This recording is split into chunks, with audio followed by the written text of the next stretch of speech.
Assalamualaikum warahmatullahi wabarakatuh.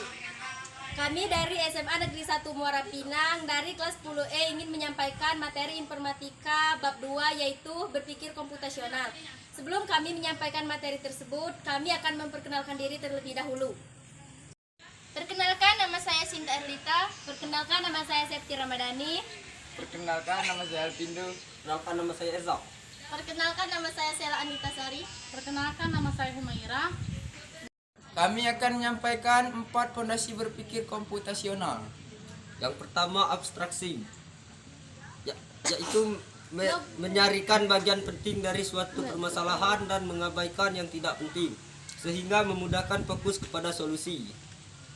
Yang kedua, algoritma, yaitu menuliskan otomasi solusi melalui berpikir algoritmik atau langkah-langkah yang terurut untuk mencapai suatu tujuan atau solusi. Jika langkah yang runtut ini diberikan ke komputer dalam bahasa yang dipahami oleh komputer, kalian akan dapat memerintah komputer mengerjakan langkah tersebut. 3. Dekomposisi dan formulasi persoalan sedemikian rupa sehingga dapat diselesaikan dengan cepat dan efisien serta optimal dengan menggunakan komputer sebagai alat bantu.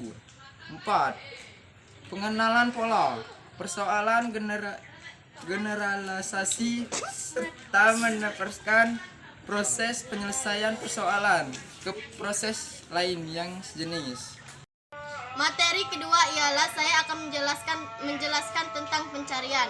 Pencarian adalah menemukan sesuatu yang bisa berupa benda, angka, konsep, informasi yang memenuhi kriteria tertentu dalam suatu ruang pencarian. Materi ketiga, saya akan menjelaskan tentang elemen pada masalah pencarian meliputi hal-hal berikut.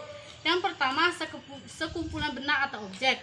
Dan yang kedua, kriteria dari benda atau objek yang dicari.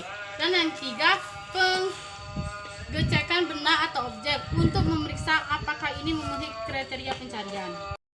Baiklah, saya dan teman saya akan menjelaskan materi yang keempat, yaitu antrean kue dan tumpukan stek. Yang pertama ialah antrean.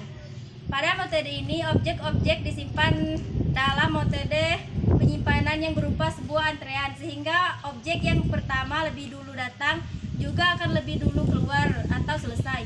Layaknya sebuah antrean di loket, pintu masuk, dan lain-lain. Prinsip ini disebut sebagai FIFO. Dalam sebuah antrean orang, misalnya, jelas orang yang pertama datang akan berada di depan antrean dan harus menjadi yang pertama yang mendapatkan pelayanan. 2. Tumpukan.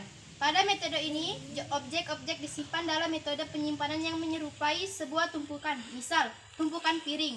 Dengan demikian, objek yang pertama atau lebih dulu disimpan justru akan menjadi yang terakhir keluar. Prinsip ini disebut juga test in place atau LIPO. Dalam tumpukan piring, misalnya piring pertama yang diletakkan akan berada di posisi paling bawah, dan jika diambil piring satu persatu di tumpukan itu, tentunya piring yang berada di posisi paling bawah tersebut akan menjadi yang terakhir diambil. Itulah penjelasan dari kami. Demikianlah materi dari kami. Kami